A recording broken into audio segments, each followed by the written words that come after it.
இந்த மாதம் ஆண்டவர் உங்களுக்கு வாக்கு கொடுக்கிறாரு. நீங்க தள்ளப்பட்ட இடத்துல ஆண்டவர் திரும்ப உங்களை எப்படி கொண்டு போவார்னா, நான் சொல்றேன், உங்க தலை மேல ஒரு கிரீடம் இருக்கும். உங்க தலை மேல ஒரு கிரீடம் இருக்கும். நீங்க அந்த இடத்துல சாதாரணமானவர்களாய் போக போவதில்லை. நான் நம்புறேன், உங்களை கர்த்தர் தலைவனாய், தலைவியாய், கர்த்தர் உங்களை மதிப்புக்குரியவனாய் கர்த்தர் அங்கீகரித்து அந்த இடத்திலே கொண்டு போவேன் என்று வாக்கு கொடுக்கிறார்கள். அன்றைக்கு உங்க வார்த்தையை அவங்க தட்ட முடியாது. உங்க வார்த்தைக்கு கீழ்ப்படிஞ்சுதான் ஆகணும். உங்க வார்த்தைக்கு செவி சாய்த்து தான் ஆகணும்.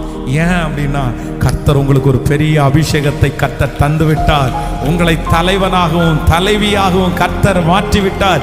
இது என் தேவனாகிய கர்த்தருடைய மிகப்பெரிய வார்த்தை. ஆமென் சொல்லுங்கள்.